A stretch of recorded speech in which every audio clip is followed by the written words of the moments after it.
S&P downgraded 9 Eurozone countries, including France and Austria, following the close of trade on Friday. Futures point to a higher open on a successful Spanish bond auction and a slightly better than expected Chinese GDP number. In corporate news, financials dominate the earnings calendar this week, and the focus will also be on the cruise industry following the Carnival Cruise Line disaster off the coast of Italy. I'm Jill Malandrino, and the morning call starts right now.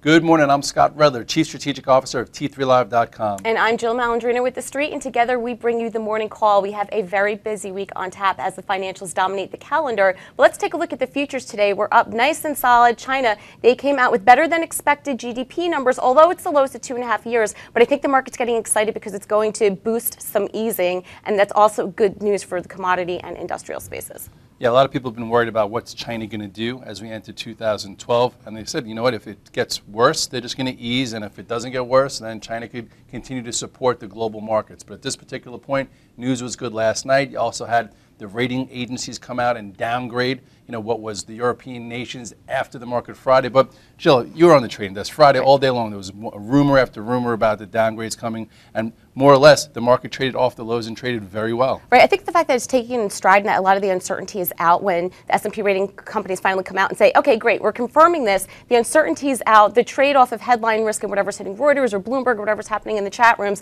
when they come out and confirm it, and then we can be more constructive and look at the tape that way, I really think that's where it made sense. Yeah, well, it gets another unknown off the tape. Plus, a lot of people were saying that France might get a double downgrade, not just one level, and it was only one, so that also eased some tensions. And if you look here at the chart of the S&P, you will see very constructive action. Ever since the October lows, we've been making higher lows the entire time. Here's the October low, the November low, the December low. And you remember here that December 20th gap and go, I talked about the importance of that. You know why? Because that ignited another move. We then broke this downtrend, and ever since then, we've been slowly and methodically going higher. And we're right back at that October high of 1292, opening above it around 1300. And I think the next big resistance is about 1320 to 1340. But the real story here, Jill, is that the indices are going up slowly and methodically, but stocks. It's finally a stock picker's market right now. The correlation of one that everyone was so upset about, I feel like that's out the window. Right. Moving along to a great stock picking sector, the industrials, the cyclicals have kicked off 2012 nice and strong for the first 2 weeks of the year. Now, it could be a number of things here. Is it pension funds, your large mega cap hedge funds, are they getting involved in a space where yields are nice and low? So let's kick it off with Triple M. Goldman Sachs downgraded it last week based on some emerging market exposure and some other dividend concerns that they had. But, they started off well this year. Yeah, and it's taking it in stride. The overall pattern on Triple M has been a big accumulation pattern. If you look here at the chart, you will see this reverse head and shoulders pattern where you have the left shoulder, the head, the right shoulder, and look at it cleared. It didn't clear with like a huge amount of volume and veracity, but it cleared this 83 level. It's been holding above it right now. I think if this stock can start getting above 85, it'll be very healthy for the market, and the next real big level will be a little bit south of 90. Moving along to UTX, this was another devil of the Dow for 2011, but you know what? A lot of funds are coming back to these nice, strong dividend names. Yeah, I looked at this chart. This chart to me looks very sloppy. If you take a look here, it doesn't look like Triple M or some of the others. I would avoid this for now. If you love the store and you want to be in tier one, that's fine. But this is just a noisy mess with a lot of tails both ways. I guess you could say if it starts getting above this 78, it can continue and see 80. But overall, this one is definitely not something that I would focus on. Alcoa in 2010, 2011, it just underperformed horribly. But for the first 2 weeks of this year, it's up over 13%. And I think a lot of investors are turning to the company to see what they're going to do with increasing their dividend. Well, Alcoa is one of those names, name that everyone wants to be positive on, but it always doesn't come through. At this point, earnings are out of the way. So if you had to put some money to work, I think it's somewhat safe in Alcoa. If you look here at the chart, if the stock starts to get above this 10 area, the next real resistance is around 11, and that's back from October. So I think this is okay. It's going to be a slow mover. Don't trade it for action, but I think overall you could hold it, and 11 could be in its, I'd say it could be in its future pretty soon. Honeywell has delivered consistent performance over the past 5 years, positive earnings, positive free cash flow. It's just a consistent name. Yeah, well, Honeywell is a different story. This has been rewarding shareholders. This one actually moves. If you look here at the chart of Honeywell, it's well off the lows. It actually trades with a little force. This was the low in October. You had a quick move up right back to that old resistance. You did have a pullback. It held the moving average, came back up, saw the resistance, held higher. Now it's trying to get above this 55 area. I do think that it's going to have some problems between 58 and 60, but overall, this is probably one of those investment quality stocks you could hold if you're going to hold 6 to 8 positions over the course of this year. Rounding off with Caterpillar, one of the names that also lent to the ag space, and I think that's why it caught a bid, because look, the underlying has really moved over the past few years. But I think what's great with this name is their contingency plan. Their CEO was calling for plans in case we hit a really big economic downturn in 2008. And when that did happen, they executed really well instead of having to scramble at that point. And I think that's why the stock was rewarded. Yes, and what we try and do with this show is get you like trading vehicles as well as investment vehicles, and Caterpillar has been one of, it qualifies for both. You've been able to hold it since that low and got rewarded as an investor. And as a trader, it does get frisky at times. So if you look here at the chart of Caterpillar, you will see that it had a big move off that October low, came back, traded through resistance to show you some power, and then it's been consolidating ever since. In December, when the market had that gap and go, this was a great trigger above 93. And then as a trade, it also cleared this box pattern, which the resistance was around 97, closing at 102. And I think with this gap open, it's going to be around 105. I don't want to see you buy 105s. I think if you're holding a tier 2, you get back to a tier 1 and sell some of the strength around 105 just short term. Well, let's see if these industrial names can continue with the momentum and really lend that true support to the market. We're going to go into a quick commercial. When we come back, we dive into the trenches. Hi, I'm Sean Hendelman, CEO of T3 Live, where we train, coach, and mentor traders in order to help you put your money to work with confidence.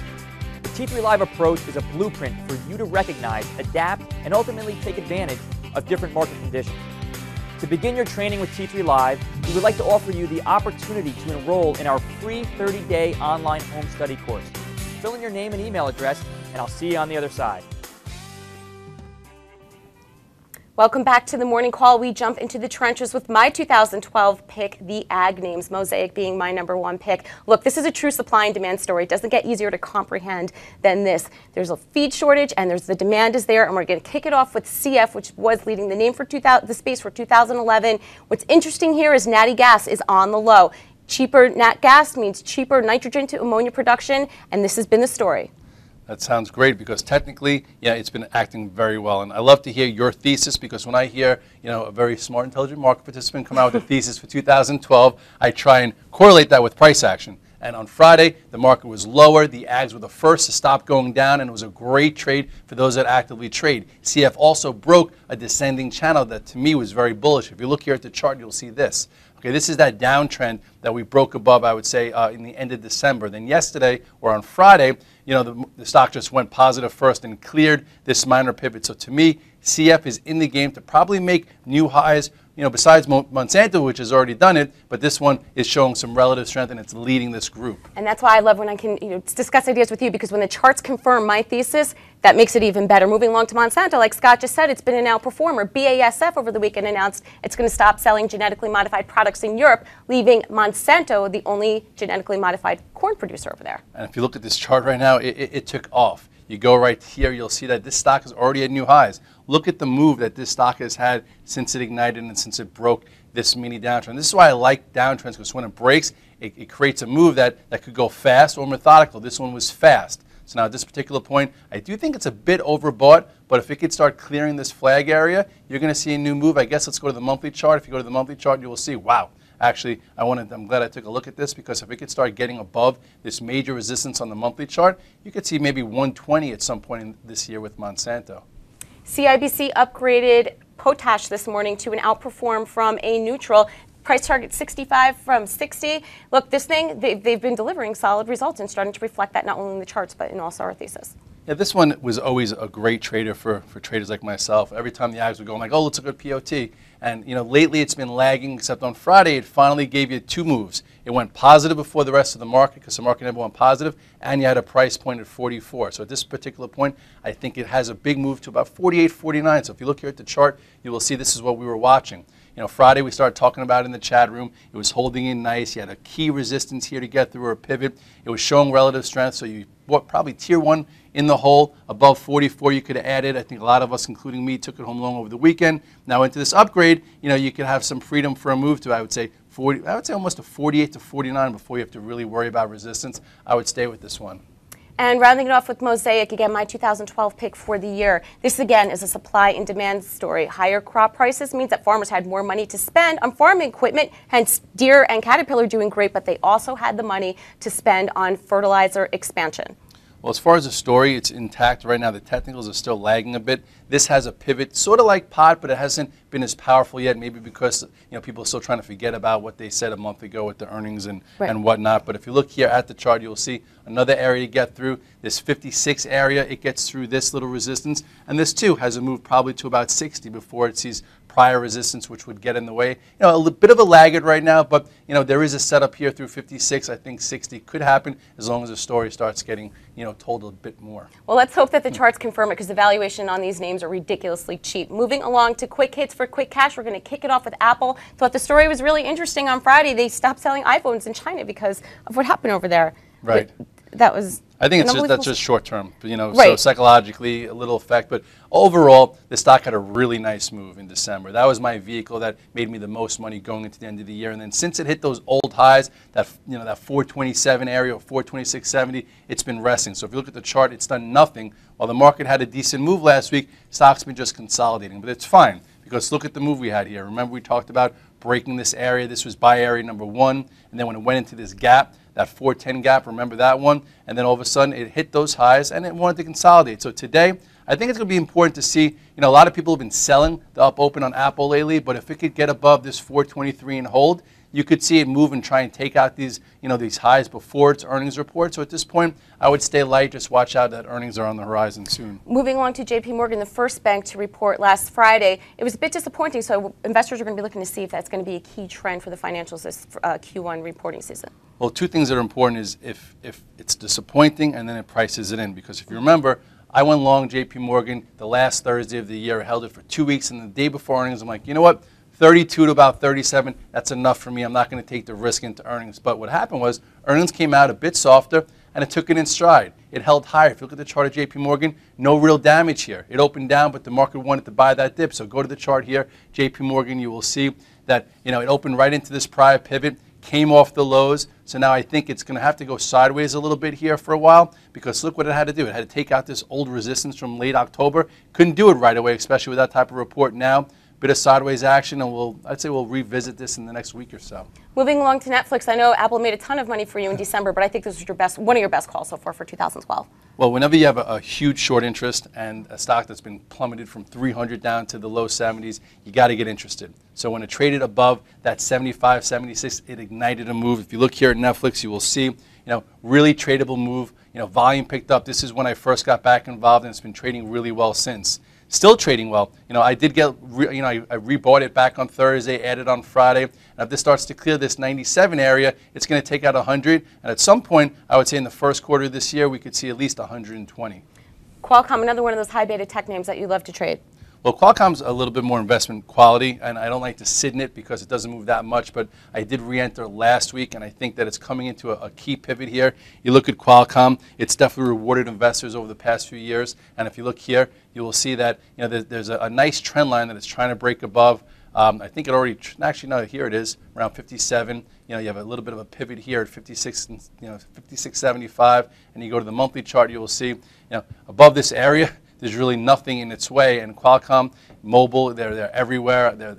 I like the name a lot. So again, if you're an investor, this could be one of those 6 to 8 stocks you hold. As a trader, I'll be involved in this thing probably 3-4 times a year, and right now is one of those times. Rounding off with Win. That's one of the bottom feeder plays, one of Evan's type of favorite plays. The junk in the basement, what is the name called? The junk in the trunk? I don't know. There's some kind of basement play he was calling, but anyway. Well, this one's been battered and bruised since in the past month. This was usually the leader of the casinos, and then you had Las Vegas Sands, and then you had MGM, and there's just been a lot going on with some of their shareholders, some fights. Finally, the news came out, and on that day, it opened up lower and went up on huge volume. So to me, I think it's out of the way. You had your capitulation. I'm long some Win now, and I do think you have a pivot area to add. It was also upgraded today, so if you look here at this stock, you'll see pretty big downtrend. that it's been in, ever since, I would say August or September. So this starts to get above this 111, 112, and you could see a move to 120 or perhaps even higher. MGM has been the sleeper. You look at this stock, what this did. We talked about this at 1050. It's already at 1230. That's almost 20% on the stock in about a month. So I would say if you're long some MGM into this gap open, take some off, especially if you're in a tier 2 or tier 3. But this group trades, you just need to be in the right name at the right time. And right now, I think Win has that set up that I'm going to focus on. So we have a very busy week ahead. We're going to be focusing on the financials as they start to report. And again, this is kind of exciting because we're back in the stock picking environment. We have a lot of the European overhang headlines out of the way. We also have another big name reporting on Thursday, Google. I want to take a look at that really quick because that's your 2012 pick. Yeah, a lot of people started emailing me like, oh, your 2012 pick was dead wrong. I'm like, what are you talking about? We're 2 weeks into 2012. Right. I'm like, as a trader, it was awesome because from 636 it went to 666, which was 30 points, and we actually sold some into strength. So if you did sell some into strength and you take trades, right now around this 625 last week, I think on Wednesday we bought some calls because I'm like, Google's coming out with earnings on Thursday. I'm going to take it, long, small with options, not stock, because I don't hold stock for a whole year. If you're going to hold things for a year, you have to hold through. But for me, I like to know that my risk is my premium paid. So with Friday being option expiration, at least there'll be not as much time premium in there. So for me, I bought a little bit around 625, and on Thursday I'll revisit. Depending where we are, I might add to that position. And I'm going to take a bullish stance because I think this Motorola mobility scenario was a little overplayed, and it's not going to be reflected in the earnings. But again, if you want to be in it for the year, you have to know your time frame. If you're in it for a trade, it's different because it was a great 30-point move. Happened in 3 days. That was enough for us. So I was able to sell that strength. So I have the luxury of buying that dip right around here. Okay, sounds like a great trading plan. Everyone have a great week. Don't forget to catch Scott every day as he recaps the charts for us.